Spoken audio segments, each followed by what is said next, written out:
오늘 하나님의 말씀은 요한복음 5장 19절에서 29절까지입니다. 요한복음 5장 19절에서 29절까지 말씀을 같이 함께 합독하도록 하겠습니다. 시작.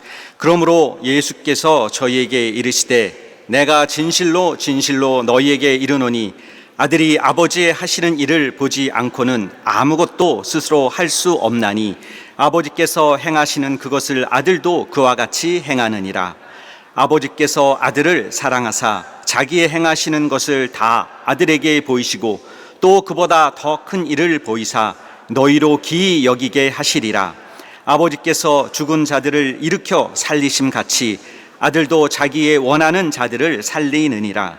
아버지께서 아무도 심판하지 아니하시고 심판을 다 아들에게 맡기셨으니 이는 모든 사람으로 아버지를 공경하는 것 같이 아들을 공경하게 하려 하심이라. 아들을 공경치 아니하는 자는 그를 보내신 아버지를 공경치 아니하느니라.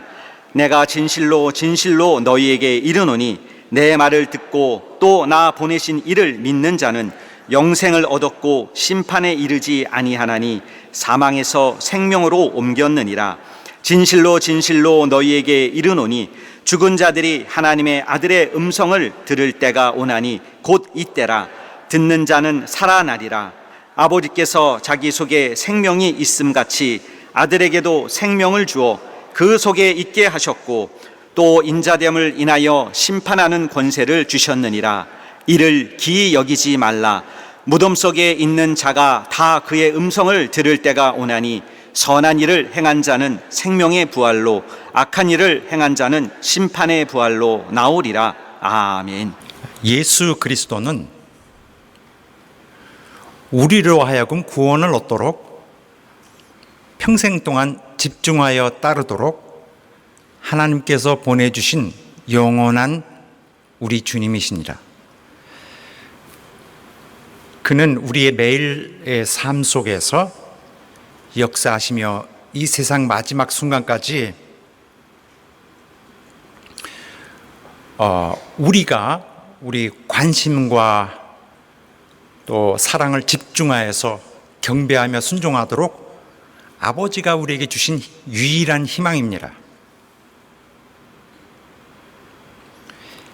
그런데 하나님 아버지의 이런 기대와는 달리 다른 모습을 갖고 있는 사람들도 있습니다. 이런 유형의 사람들은 꽤 수가 많은 편입니다. 이 사람들은 생각하기를 내가 신앙생활을 잘 한다면 한마디로 내가 잘 믿고 있다면 천국에 들어가 영원히 살게 될 것이다 라고 막연히 그냥 간주하고 있습니다. 하나님 믿는 삶, 하나의 오늘 우리가 갖고 있는 신앙체계 안에서 이 삶을 유지한다면 구원을 받을 수 있는 최소 요건은 다 갖추었다 라고 생각합니다. 그래서 여기에 하나님이라 하면은 하나님 아버지를 머릿속에 생각하고 있는 거겠죠. 아버지, 제일 높으신 분, 아들보다도 권위가 높으신 분. 그렇기 때문에 아들이나 성령의 인정을 꼭 받지 않더라도 어차피 제일 높으신 분의 인정을 받으면은 제일 권위 높으신 분의 요구를 충족시킨 거기 때문에 설령 이분들에 향한 뭐가 조금 부족하더라도 걱정될 것이 없다. 가장 높으신 분의 요구를 다 충족했다라고 생각하는 거겠죠. 누가 가르쳐주지 않아도 이렇게들 다 생각하고 있습니다. 이것은 세상적 생각입니다. 세상에서는 제일 높은 자에게 인정을 받으면 그러면 그 다음 사람에게 굳이 인정받는 것에 대해서 조급할 필요가 없는 것입니다. 사회에서나 심지어 교회에서도 제일 높은 사람이 오케이 하면은 나머지 바로 밑에 상사는 그리 자기에게 문제가 되지 않습니다. 제일 높은 분이 오케이 했기 때문에. 이것은 이 세상에서 이루어지고 있는 관례, 이 세상의 습관으로 되는 것이고, 하나님은 이러한 모습의 일과는 완전히 해당되지 않으십니다. 이것은 하나님에게는 전혀 볼 수 없는 현상입니다. 사람들은 그저 이런 현상을 이러한 의식을 갖고 있기 때문에 나는 하나님의 뜻을 섬기고 있다, 하나님의 뜻을 따르고 있는 한 내게 아무 문제 없다. 다른 일에 대해서 내 의견을 낼 수 있다, 이렇게 생각하는 것이죠. 하나님의 뜻을 따르고 있는 한 다른 사람의 뜻은 따를 필요가 없다. 그래서 이런 생각이 조금 더 발전해서 이렇게 됩니다. 교회가 마음에 들지 않는다, 목회자가 마음에 들지 않는다, 안 되겠는데, 자기는 하나님 앞에 인정을 받는 자니까 마음에 안 든다, 고쳐야겠다, 나는 교회에 순종할 필요가 없다, 다 때려 부셔라도 내 마음에 들게 해야 되겠다, 뭐 이렇게까지 극단적으로 진짜로 발전해 갑니다. 그러면서도 자기는 아무런 잘못이 없다고 생각하는 거예요. 그러나 이렇게 말하는 것은, 그러한 자세를 갖는 것은 정확하게 하나님 아버지를 반대하는 것입니다. 정확하게 그가 원하시는 것을 거슬러서 하고 있는 것, 즉 그를 배척하는 것입니다. 하나님 아버지는 아들을 이 땅에 보내시면서 그에게 모든 권한을 다 위임하셨어요. 그래서 아들이 이 땅에서 무슨 일을 하시든지 모든 것을 할 수 있는 권한을 다 그가 갖고 계시는 것입니다. 그래서 아버지는 아들에게 위임하신 후에 이래라 저래라 절대 간섭하지 않으십니다. 또 어떤 일을 하실 때 거기에 제동을 걸지도 않으시고 반대하는 의견을 주시지도 않습니다. 절대 그렇게 하지 않습니다. 우리의 모든 인생의 운명을, 영원한 운명을 이분에게 맡긴 것입니다. 우리의 아버지는 우리의 이 땅의 모든 삶도 그의 아들에게 다 맡기셨어요. 그래서 하나님의 우리를 향한 사랑도 그가 친히 나타내시고 베푸시지만, 또 이쪽에서는 우리의 영원한 미래도 그가 책임지시고, 또 불신앙으로 인한 모든 우리의 잘못도 또 그가 처벌하십니다.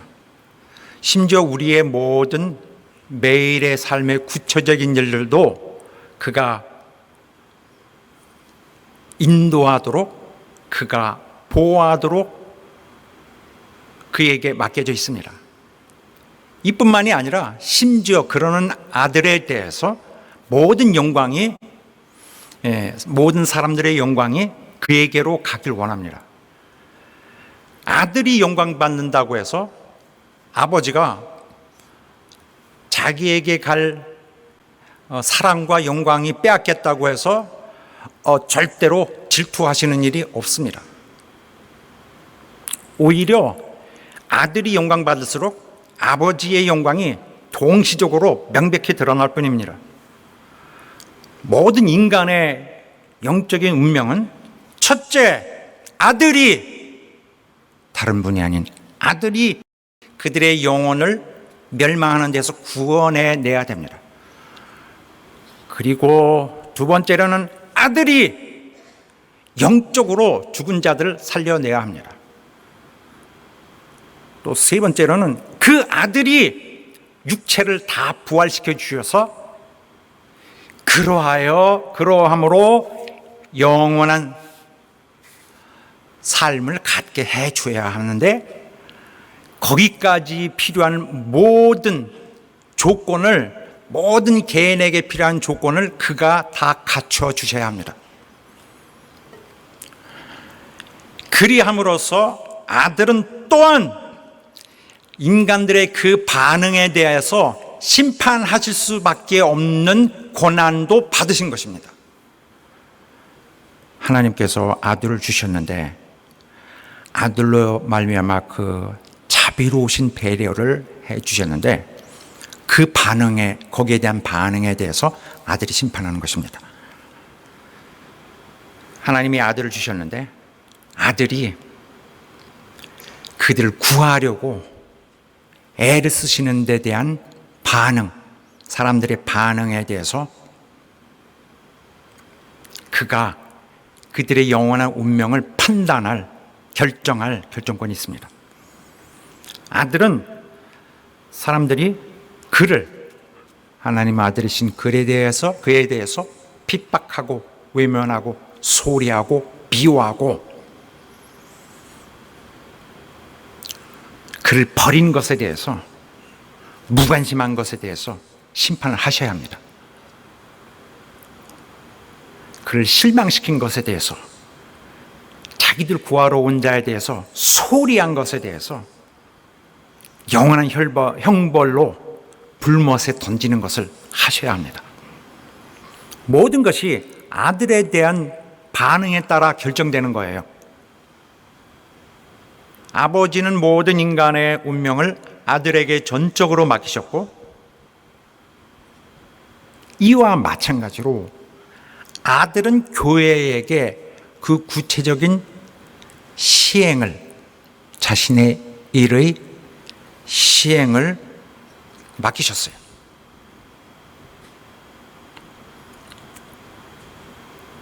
그가 하실 중요한 많은 부분에, 필요한 많은 부분의 일을 맡기셨습니다. 그래서 우리 교회는 하나님의 아들 예수 그리스도와 긴밀한, 그리고 매우 가까운 관계를 갖고 있습니다. 그리고 그 아들의 인도를 받고 있는 거예요. 어떻게? 성령의 도우심으로 아들의 인도를 친히 받고 있습니다. 교회를 섬기는 것은 그러므로 아들을 섬기는 것입니다. 그래서 교회를 섬길 때 그분을 직접 섬기듯이 사랑을 다하고 마음을 다하고 정성을 다하고 뜻을 다하고 나를 내주어서 다 내게서 귀한 것이 있다면 다 내어주어서 사랑하는 것인데, 교회를 사랑했는데 이것이 주님 사랑하는 것입니다. 아들을 섬기지 않고 아버지를 섬길 방법이 없듯이 교회를 섬기지 않고 또한 아들을 섬길 방법이 없는 것입니다. 그러므로 어떤 사람들과 같이 나는 하나님을 잘 섬기고 있다 하면서 안심하고 교회에 대한 사랑을 할 마음을 가지지 않고 오히려 교회의 약점을 노려서 자기 유익을 차지하려고 하는 사람들, 헌신하기보다 오히려 약한 부분에서 악용하려고 하는 그런 자들은 신앙의 철학을 매우 잘못된 것으로 갖고 있는 것이죠. 하나님의 아버지의 뜻을 너무나 벗어나 있는 것입니다. 그 사람들은 겉으로는 옳은 말을 합니다. 의로운 말을 하지만은 그 속에는 원래 죄인의 그런 매우 어두운 생각들이 가득하고 있는 것이죠. 아버지 이름을 악용하고 있는 것입니다. 많은 사람들이 또 이와 마찬가지로 예수 그리스도 그분의 인격과는 무관하게 신앙생활을 합니다. 그래서 거기는 특정적으로 예수 섬김이 아닌 그냥 종교 활동이죠. 그런데 진짜 중요한 것은, 우리에게 진짜 중요한 것은 우리가 이 땅에 있는 동안에 예수 그리스도에게 나의 진실함으로, 뜨거운 애정으로, 그리고 충성, 누가 보기에 의심할 바 없는 나의 충성으로 사귐이 진행되는 점, 바로 이것입니다. 이 땅에 있을 때 그를 진정 사랑하고 진심으로 존중하고 진심으로 관심을 다해서 그를 따라야 합니다. 그 관심이 다른 사람에게 가 있으면 안 됩니다. 예수께 향할 우리의 관심이 다른 것에 또한 가 있으면 안 됩니다.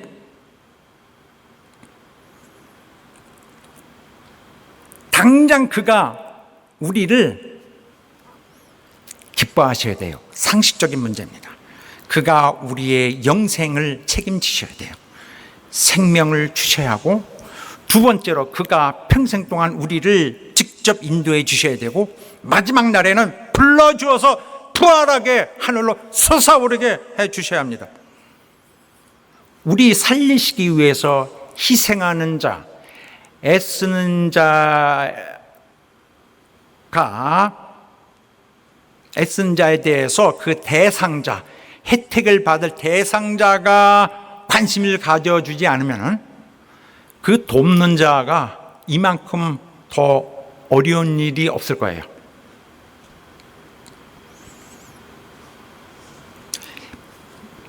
어렵든지 그가 느끼시기에, 기쁘시든지, 바로 여기가 심판의 근거가 되는 것입니다. 오늘 여기에서 사는 동안에 우리 예수님과 아주 가까운 교제를 이어가며 충성을 들으시기를 바랍니다. 우리의 소망은 우리의 신앙이 어느 정도 이렇게 신앙의 실적이 많아서 부족한 걸 커버를 하고 그런다든지, 어느 정도 종교적으로 다 뭘 하고 주일 성수하고 뭘 하여서 어느 정도 신앙의 수준이 되고서 이제는 안심하고 하는 그런 것이 아닙니다. 그런 식으로 생각하면은 예수 그리스도는 간대 없고 그 신앙이라는 그 무슨 법만 생기는 것입니다. 바로 이것이 많은 교회들이 지금 지난 열에 교회에서 항상 있는 일이지만은 다른 데서도 교회를 무너뜨리고 재산을 얻고자 하는 자들이 외치는 소리, 이거 굉장히 도덕적이고 성결하고 의롭습니다. 이것은 그들이 내놓고 있는 겉모습일 뿐이에요. 이게 우리를 가리고 있으면 안 됩니다. 사랑 여러분, 우리의 마음이 온통 예수 그리스도에게 집중되기를 바랍니다. 그로 인해서 그가 실망하시지 않도록 되기를 예수 이름으로 축원합니다. 오늘 이후로 우리 예수님을 버려두지 마세요. 오늘 교회를 섬길 때 사랑과 겸손으로 섬기세요. 마치 우리 앞에 형상으로 나타나 계신 그분을 섬기는 것처럼 여러분의 진실한 신앙, 여러분의 마음이 사랑하면은 신앙의 그 순수함과 그 강도를 일부러 높이는 척 할 필요가 없어요.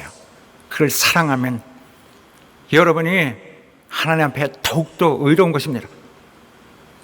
주께 사랑과 열정으로 섬기듯이 교회를 훌륭하게 섬기는 우리 여러분 되시기를 예수 이름으로 축원합니다.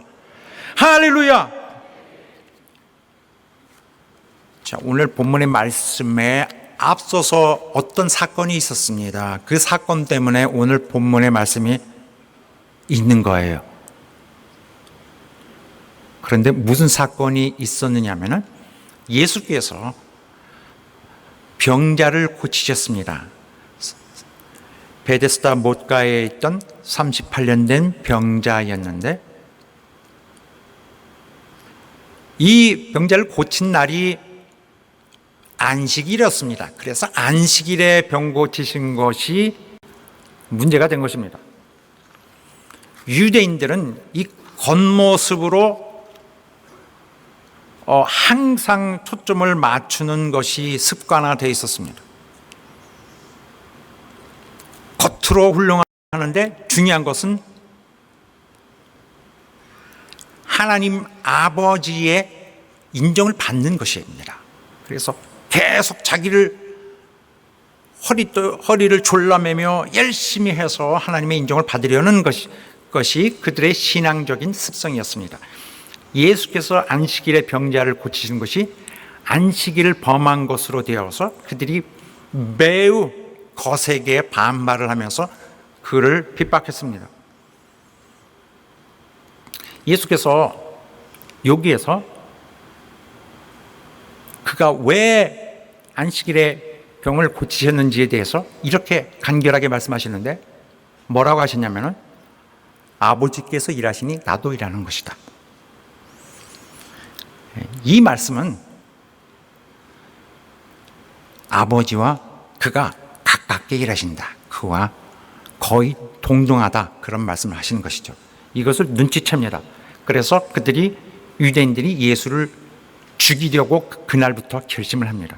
왜냐하면 그는 안식일을 범할 뿐만 아니라 아버지를 자기 친아버지라고 한다. 감히 이건 엄청난 신성모독이죠. 그래서 그들은 그날부터 죽이기로 합니다. 그런데 그들이 이분이 아마 하나님으로부터 온 자라고 믿고도 있었을 거예요. 혹시 하나님의 아들인지도 모릅니다. 그러나 아무 근심이 없습니다. 하나님을 섬기고 있기 때문에. 나중에 나는 하나님을 잘 섬기고 있는데요. 하나님 위한다고 한 짓이었는데 라면 끝입니다. 그렇게 생각하는 거예요. 아버지를 기쁘게 하려고 했는데 무슨 상관이 있을까요? 그러나 바로 이런 점에 대해서 그가 그날 말씀을 이렇게 하십니다. 이것은 성경 전체에서 그리스도에 대한 말씀 중에 가장 중요한 부분입니다. 기독론을 여기에서 완전히 적나라하게 밝혀주는 부분인데 성경 전체 중에서 가장 중요한 진리를 여기서 형성하고 있습니다. 오늘 본문의 말씀에 예수께서 안 되겠다 하고서 자기의 성자의 그리스도의 입장을 얘기하십니다. 뭐라고 하시냐면은 아들이 아버지의 하시는 일을 보지 않고는 아무것도 스스로 할 수 없나니 아버지께서 행하시는 것을 아들도 그와 같이 행하느니라. 아버지 하시는 일을 보고 하시네요. 또 아버지가 하시는 걸 그가 하시네요. 그는 아버지에게 복종하시지만은 그러나 항상 아버지와 완전한 조화 속에서 일하는 것입니다. 자기가 무조건 싫은 데 끌려서 하는 것도 아니고 무조건 복종하는 것도 아니고 아버지 하시는 일이나 그의 하시는 일이나 본질이나 범위가 똑같습니다.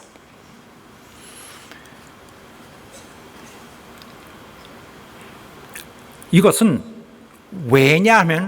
왜냐하면이라는 것이 다음 절로 가는 데서는 우리나라 번역에서는 빠져 있지만은 원문에서는 있습니다. 왜냐하면은 하나님이 아들을 사랑하시기 때문이다. 아들을 사랑하사, 여기 나오는 사랑은 하나님과 아들의 관계인 아가페 사랑, 아가파오 사랑이 항상 유지되고 있는데 여기서는 너무 강렬한 단어를 썼어요. 어떤 단어냐? 그냥 개인 감정으로 개인이 좋아서 하는 그런 사랑입니다. 필레오. 아버지가 자기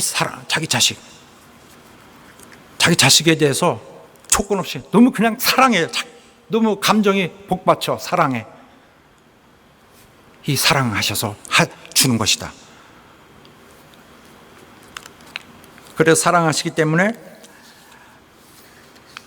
아들에게 다 보여주신다. 자기 일을 다 알려주고. 그래서 아들은 모르는 것이 없다. 아버지에 대해서.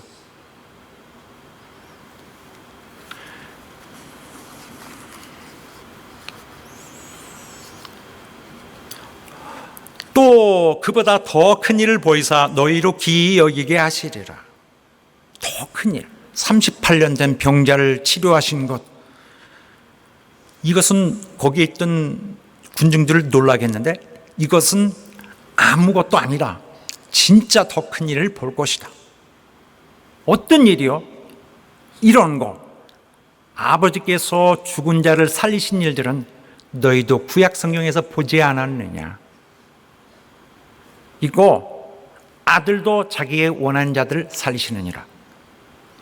아버지만 죽은 자를 살리는 것으로 알았는데 아들이 살린다고요? 맞습니다. 예수도 죽은 자들을 살릴 수 있습니다. 그러나 당신은 육체로 죽은 자를 살리는 이런 모습을 생각하고 있는 거죠, 사람들.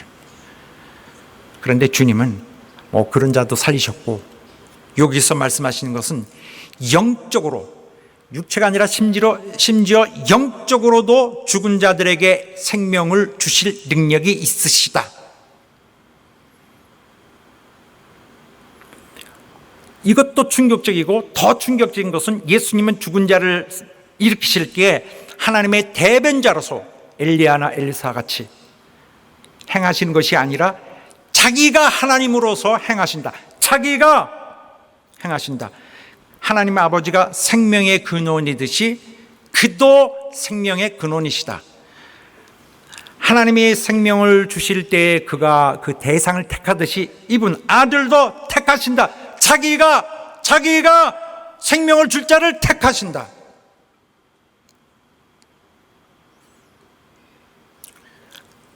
아버지께서 아무도 심판하지 아니하시고 다 아들에게 맡기셨습니다.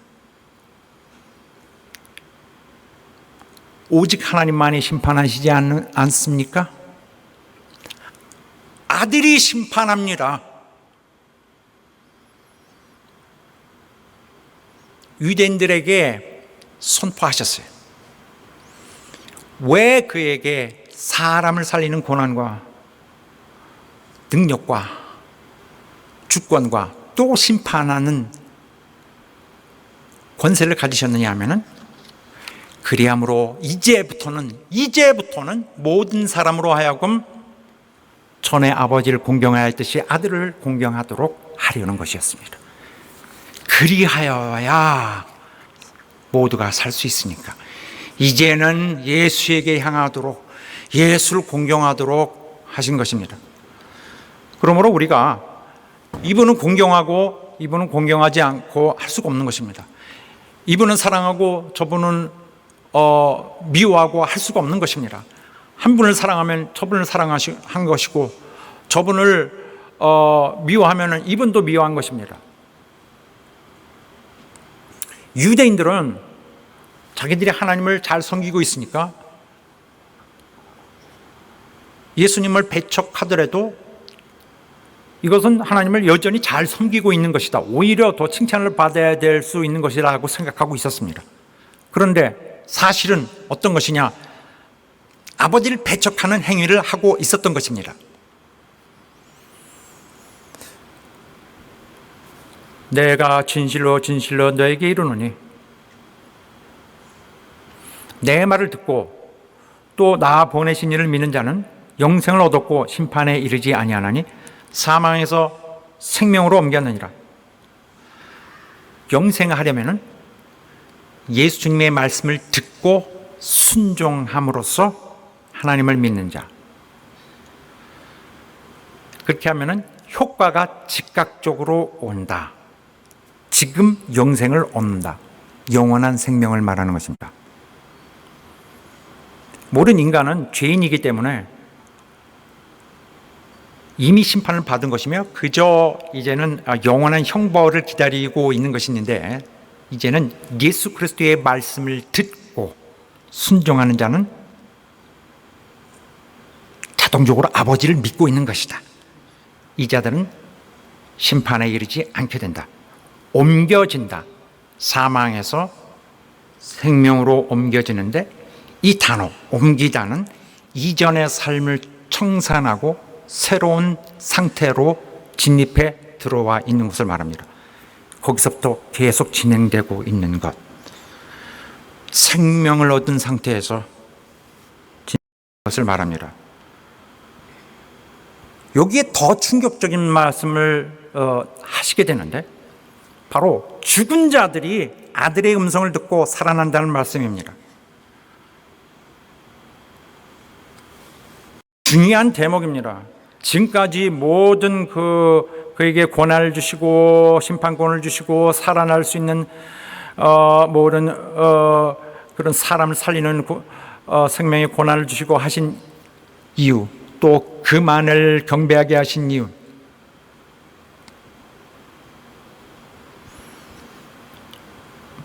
그만을 존중하게 하신 이유, 이유가 여기서부터 구체적으로 드러나는 거예요. 이거 왜 그러냐? 그가 죽은 자들을 살리실 것이기 때문이다. 그때 죽은 자들이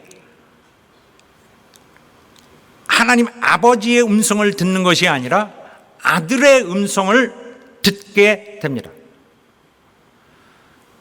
나중에 마지막 날에 살아날 자들이 아버지가 아닌 아들의 음성을 듣습니다.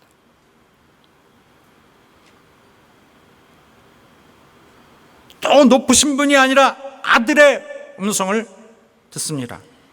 들을 때가 원하니 주님이 항상 이중적으로 말씀하시듯이 이때는 현재도 말하고 미래도 말하고 있는 것입니다.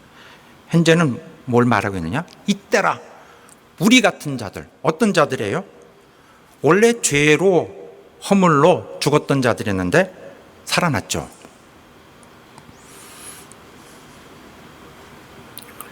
자, 하나님 말씀 보면은, 자, 에베소서 말씀. 이런 일이 발생했어요.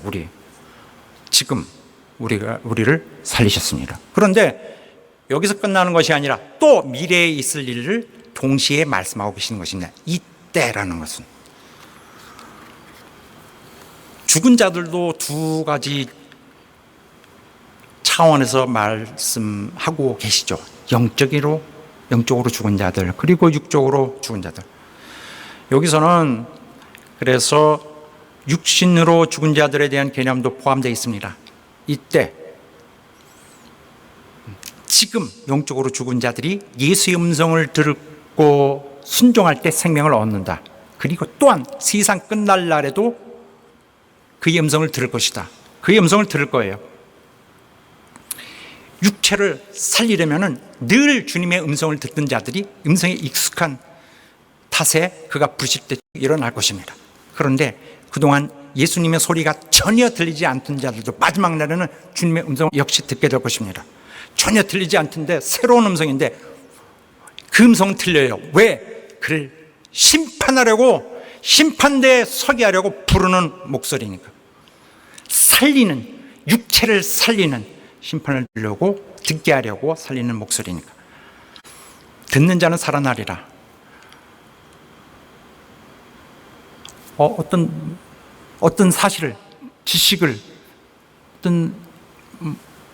어떤 소리를 듣는 것 때문에 살아나는 것이 아니라 예수님의 말씀을 믿고 순종하여 행하는 자들, 구원을 얻기에 합당하게 회개하고 또 그러한 회개의 삶을 살아가는 자들, 이런 반응을 하는 자들은 살아나리라. 듣고 있는 자들은 절대 살아나지 않고 순종하도록 말씀하는 그 말씀을 믿고 순종하며 회개하고 따르는 자들 말합니다. 불신자들은 전혀 그렇게 반응을 하지 않습니다. 듣기는 들어도 전혀 이해를 못하죠. 영적으로 살아나지 않는 자들입니다. 그래서 현재와 미래를 동시에 말하고 있는 이때, 오늘 우리가 살듯이 우리 영이 살았고 또 언젠가 미래에서는 우리 육신도 살아나게 될 것입니다. 자, 아들 안에도 생명이 있습니다. 아버지께서 자기의 안에 생명이 있어서 생명을 주는 것처럼 아들에게도 생명을 주어서 그 속에 있게 하셨다. 이것은 어떤 사람들은 잘못 해석합니다. 아버지가 아들에게 생명을 주었다. 아들이 생명이 없었는데 하나님이 아들에게 생명을 부여했으니 아들은 피조물이구나. 이렇게 해석한 자는 그 옛날 유명한 그런 이단이었습니다. 이 자는 텍스트만 보니까 그렇게 결론을 갖게 되는 거예요. 그래서 성경은 텍스트만 보고 해석할 수 없습니다. 또 번역된 해석으로는 절대, 번역된 글로는 함부로 해석하면 안 됩니다. 반드시 이단이 됩니다. 신학의 도움을 받아야죠. 이 자는 예수님이 피조물이라 그랬어요. 그거 아닙니다. 아버지께서 그에게 생명을 주셨다는 것은 예수님은 낮은 분이라는 것을 말하는 것이 아닙니다. 여기서 생명을 주었다는 것은 예수로 하여금, 아들로 하여금 생명을 또한 나눠줄 수 있는 그 권한을 주었다. 생명을 아들이 또한 부여하고 나눠줄 수 있도록 그 권한을 줬다는 말입니다. 또 인자됨을 인하여 심판하는 권세를 주셨느니라. 자, 자기 안에 이렇게 이미 자존권, 스스로 안에 생명을 계신 이분은 또한 심판하는 권세를 가지고 계셨습니다. 그런데 왜 심판자가 되냐면은 인자이시기 때문이다라고 성경 말합니다. 어떻게 보면은 쏙 100% 쉽게 이해되지 않을 수도 있습니다. 그러나 성경이 항상 강조하거니와 그는 인자이시다. 인자이시기 때문에 당연히 심판권을 가지셔야 한다는 말입니다. 그는 죄가 없으신데 그거 외에는 모든 사람들과 똑같이 사셨어요. 한결같이 시험을 받으셨고 한결같이 모든 고통, 아픔, 인생의 그 모든 그 쓰라린 맛을 다 보신 분이에요. 심각하게 미혹도 받으셨고 죽음도 경험하셨어요. 그러니 그가 인자가 심판하는 권세를 가짐이 너무나 적절하다. 예수님은 모든 인류의 궁극적인 심판자가 되기에 너무나 합당하시다. 왜냐하면 이분은 인간을 잘 아시기 때문에. 무덤 속에 있는 자들이 이제 그의 음성을 기다리고 있습니다. 너희가 더 놀랄 일들이 여기 있는 것이다. 이 일을 기이 여기지 말라. 죽은 자들이 다 그의 음성을 들을 것이다. 육체들이 그의 음성을 들으려고 기다리고 있다. 무덤 속에 있는 자가 그의 음성을 들을 때가 온다.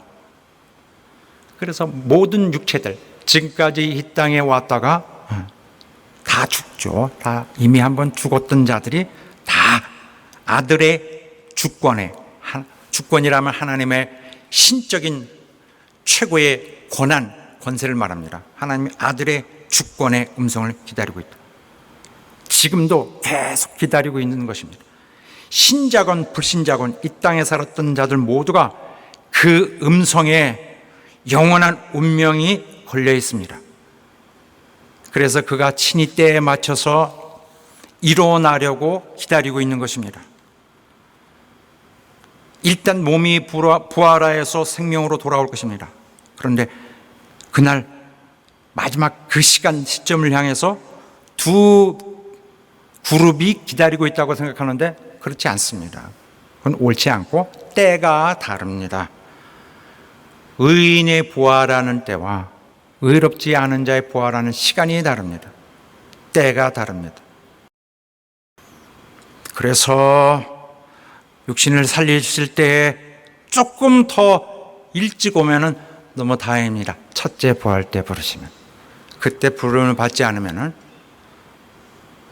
이것은 너무너무나 어려운, 도저히 견딜 수 없는 괴로움으로 가게 되는 것이죠. 그래서 성경에 보면은 의인의 부활 시에라는 말이 나옵니다. 그래서 의인들만 따로 부활하는 시간이 있는 거예요. 언제일까? 바로 여기에 있죠. 내가 보니 예수의 증거와 하나님의 말씀을 인하여 목뱀을 받은 자의 영혼들과 또 짐승과 그의 우상에게 경배하지도 아니하고 이마와 손에 그의 표를 받지도 아니한 자들이 살아서 그리스도와 더불어 1000년 동안 왕노릇하니, 이때 살아서 같이 왕노릇합니다. 첫째 부활. 그리고 그 나머지 죽은 자들은 그 1000년이 차기까지 아직 살아나지 못하더라. 이 자들은 나중에 살아날 거예요. 언제? 1000년 왕국이 끝난 다음에.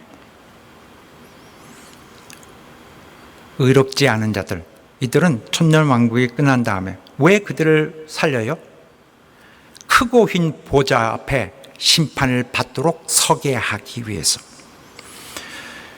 그래서 한 번에 의인과 악인이 한 번에 심판을 받는, 부활에 이르게 되는 것이 아니라 순서가 다릅니다. 어떻게? 이렇게 순서 차례대로 먼저 부활하는 자, 두 번째 부활하는 자, 나머지가 또 있습니다. 아담 안에서, 함께 읽어봅시다. 시작.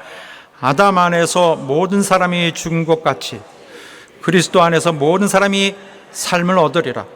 그러나 각각 자기 차례대로 되리니 먼저는 첫 열매인 그리스도요, 다음에는 그리스도 강림하실 때 그에게 붙은 자요, 그 외에는 나중이니 저가 모든 정사와 모든 권세와 능력을 멸하시고 나를 아버지 하나님께 바칠 때라. 예수 먼저 부활, 그에게 강림하실 때 붙어있는 자들, 그 다음에 나머지, 그 이후에 나머지들 부활시키고 다 완전히 정리한 다음에 모든 권한을 아버지께 다시 돌려드린다는 것입니다. 순서가 다른 거예요. 우리 성도 여러분, 우리는 우리가 소위 말하고 있는 바 휴거 때, 주님 재림하실 때 다 올라가야 합니다. 그렇지 않으면 남아서 구약 신자들과 함께 거기 환란을, 7년 환란을 견뎌내야 할 것입니다. 선한 일을 행한 자는 생명의 부활로. 자, 타이틀 한번 보여주세요. 영생을 가진 자는 선한 일을, 심판을 받는 자는 악한 일을 하게 됩니다. 선한 일을 행한 자는 생명의 부활로, 악한 일을 행한 자는 심판의 부활로 나옵니다. 그래서 이때 생명의 부활에 이르는 자들은 정말 영원토록 그 행복과 기쁨으로 들어가죠. 그러나 이때 불신자들은 영원한 심판에 끝없이 펼쳐진 고통 속으로 들어가죠. 신자들은 선한 일을 행한 자라고 합니다. 불신자들, 악한 자들, 악한 일을 행한 자들, 정의를 이렇게 해버립니다. 이상합니다. 왜 행위로 구원받고 행위로 벌받고 하나요? 선한 일을 행한 자, 악한 일을 행한 자, 이것은 뭘 말하는 것이냐면은 어차피 그 마음속에 있는 것이 그 사람의 영적 상태가 결과로 나온다, 이런 말씀이에요. 예수께서 소위 말하시길 열매라고 하신 것이죠. 못된 열매 맺는 좋은 나무가 없고 또 좋은 열매 맺는 못된 나무가 없느니라. 선한 사람은 마음에서 있는 것이 겉으로 그 결과가 나오는 것이고, 악한 자는 그 마음에 있는 것으로 인해서 악한 것을 내놓고 악한 행위를 하는 것입니다. 아들을 믿는 자, 선한 일을 하는 자들은 그 선한 일을 함으로써 이것이 하나님에게서 시작된 것이라는 걸 나타내고 싶어 한다는 것입니다. 본인이. 선한 일을 하는 자들은 이것이 하나님 때문에 내가 한다는 걸 나타내길 원한다는 겁니다. 그 반면에 반대 사람들은 자기 행위가 악함으로 드러나지 않기 위해서 오히려 어둠을 더 원한다고 하는 것입니다. 행위는 사람을 구원하지 않지만 신의 심판을 하는 그 기반을 이룹니다. 그래서 속이 무엇이든지 결국 행하는 그 열매를 갖고 심판하신다. 그래서 우리가 구원받았다 끝나지 않습니다. 이제부터 진짜로 시작된 것입니다. 스스로 속이지 말라. 함께 읽읍시다. 시작. 스스로 속이지 말라. 하나님은 만물의 여김을 받지 아니하시나니 사람이 무엇으로 심든지 그대로 거두리라. 자기의 육체를 위하여 심는 자는 육체로부터 썩어진 것을 거두고 성령을 위하여 심는 자는 성령으로부터 영생을 거두리라. 우리가 선을 행하되 낙심하지 말지니 피곤하지 아니하면 때가 이름에 거두리라. 지금부터 열매를 거둬야 돼요. 우리의. 그러므로 또 같은 말씀인데 또 해봅시다. 하나님께서 시작. 하나님께서 각 사람에게 그 행한 대로 보응하시되 참고 선을 행하며 영광과 존귀와 썩지 아니함을 구하는 자에게는 영생으로 하시고 오직 당을 지어 진리를 쫓지 아니하고 불의를 쫓는 자에게는 노와 분으로 하시리라. 원래 생명이 없는 자와 원래 생명이 있는 자, 원래 영생이 있는 자와 영생이 없는 자의 차이입니다. 결국 영생이 있는 것 때문에 벌 받고 천국에 가고 영생이 없는 것 때문에 벌을 받는 것이 아닙니다. 그 열매를 가지고 심판하신다는 것입니다. 사랑하는 여러분, 우리가 예수의 말씀을 듣고 순종할 때 우리 속에 생명이 있습니다. 예수께 완전히 관심을 초점을 모으고 사랑을 드리고 주님이 우리를 통해서 이루시려는 그의 사역이 성공되게 되기를 예수 이름으로 축원합니다. 하나님의 이름을 운운하며 예수를 배척하는 역사가 우리 교회에서 절대 없기를 예수 이름으로 축원합니다. 우리 주님이 이끄시는 대로 순서에 맞춰서 영원한 나라로 이끄시는 주님의 일이 성공하도록 순종하고 사랑을 다하고 진실을 다하여 교회를 사랑하는 여러분 되시길 예수 이름으로 축원합니다. 할렐루야. 기도합시다. 하나님 우리를 붙잡아 주시고 당신의 말 뜻대로 행하도록 말씀하여 주시옵소서. 다 같이 합심하여 기도합니다.